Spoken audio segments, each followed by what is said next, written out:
ایک عورت سورج کو اوڑے ہوئے چاند پر کھڑی تھی۔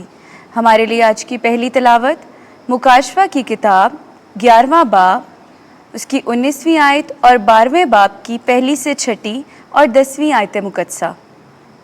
اس وقت خدا کی ہیکل آسمان میں کھل گئی اور اس کی ہیکل میں اس کے عہد کا صندوق نظر آیا، اور بجلیاں اور آوازیں اور گرجیں پیدا ہوئیں، اور زلزلہ آیا اور بڑے بڑے اولے پڑے۔ پھر ایک بڑا نشان آسمان پر نظر آیا، یعنی ایک خاتون جو سورج کو اوڑے ہوئے تھی اور جس کے پاؤں کے نیچے چاند اور سر پر 12 ستاروں کا تاج تھا۔ وہ حاملہ تھی اور تکلیف میں ہو کر درد زا کے سبب سے چلاتی تھی۔ تب ایک اور نشان آسمان پر دکھائی دیا، اور دیکھو سرخ رنگ کا ایک بڑا اژدہا جس کے 7 سر اور 10 سینگ تھے، اور 7 تاج اس کے سروں پر تھے، اور اس کی دم نے آسمان کے 2.5 ستاروں کو کھینچ کر زمین پر گرا دیا۔ پھر اژدہا اس خاتون کے آگے جس کا بچہ پیدا ہونے کو تھا جا کھڑا ہوا، تاکہ جب بچہ پیدا ہو اسے نگل جائے، اور اس کے ہاں نرینہ فرزند ہوا، جو لوہے کے عصا سے سب قوموں پر حکومت کرے گا، اور اس کا فرزند خدا اور اس کے تخت کے پاس تک اٹھا لیا گیا۔ اور وہ خاتون بیابان میں بھاگ گئی جہاں خدا نے اس کے لیے جگہ تیار کی ہے، تاکہ وہاں 1260 دن تک اس کی پرورش کی جائے۔ تب میں نے ایک بڑی آواز آسمان میں یہ کہتے سنی، اب نجات اور قدرت اور ہمارے خدا کی بادشاہی اور اس کے مسیح کا اختیار ظاہر ہوا۔ پاک کلام کے پڑھے اور سنے جانے پر خدا کی برکت ہو۔ زبور 45۔ جماعتی جواب: ملکہ تیرے دانے ہاتھ اوفیر کے سونے سے مزین کھڑی ہے، شاہوں کی بیٹیاں تیرا استقبال کرتی ہیں۔ ملکہ تیرے دانے ہاتھ اوفیر کے سونے سے مزین ہے۔ آئے بیٹی سن، غور کر کے کان لگا، اپنی قوم اور اپنے باپ کا گھر بھول جا۔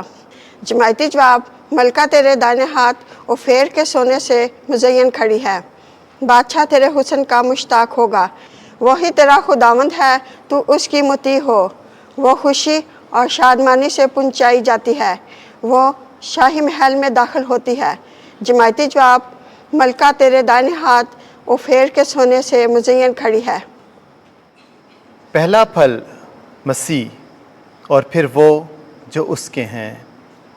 ہمارے لیے آج کی دوسری تلاوت مقدس پولس رسول کا پہلا خط کرنتیوں کے نام، اس کا 15واں باب 20ویں سے 26ویں آیات مقدسہ تک۔ اے بھائیو، مسیح فی الحقیقت ان میں سے جو سو گئے ہیں پہلا پھل ہو کر مردوں میں جی اٹھا ہے، کیونکہ جب انسان کے سبب سے موت آئی تو انسان ہی کے سبب سے مردوں کی قیامت بھی آتی، اور جیسا آدم میں سب مرتے ہیں ویسا ہی مسیح میں سب زندہ کیے جائیں گے، لیکن ہر ایک اپنی باری میں۔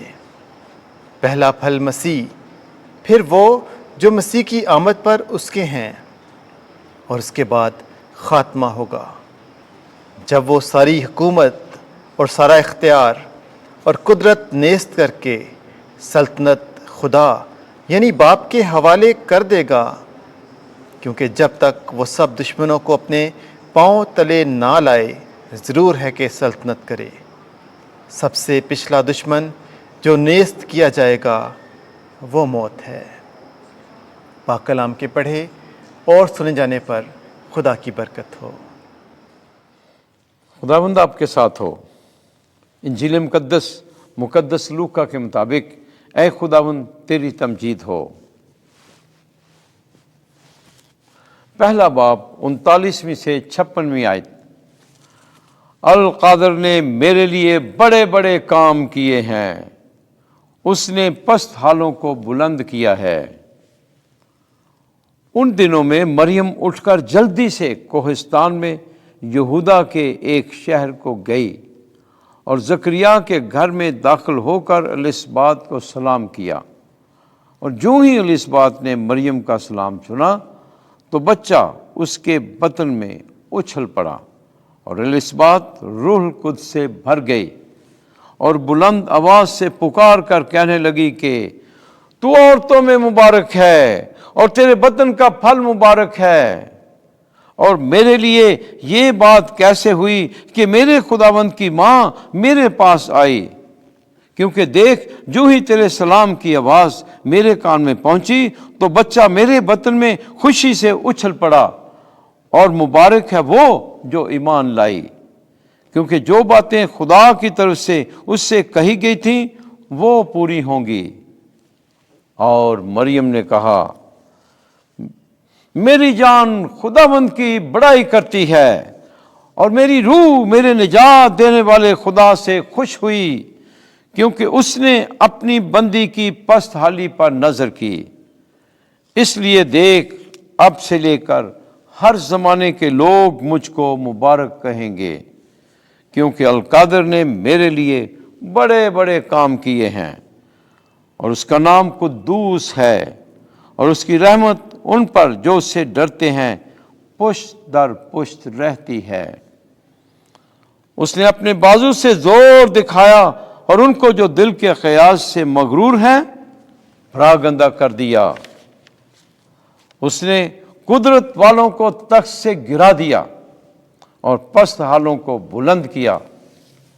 اس نے بھوکوں کو اچھی چیزوں سے سیر کر دیا اور دولت مندوں کو خالی ہاتھ لوٹا دیا۔ اس نے اپنے بندے اسرائیل کی دستگیری کی تاکہ اس رحمت کو یاد فرمائے جو ابراہیم اور اس کی نسل پر ابد تک رہے گی، جیسا اس نے ہمارے باپ دادا سے کہہ دیا تھا۔ اور مریم 3 مہینے کے قریب اس کے ساتھ رہی اور اپنے گھر کو لوٹ گئی۔ انجیل مقدس کے وسیلے سے ہمارے گناہ معاف کیے جائیں۔ اے مسیح تیری ستائش ہو۔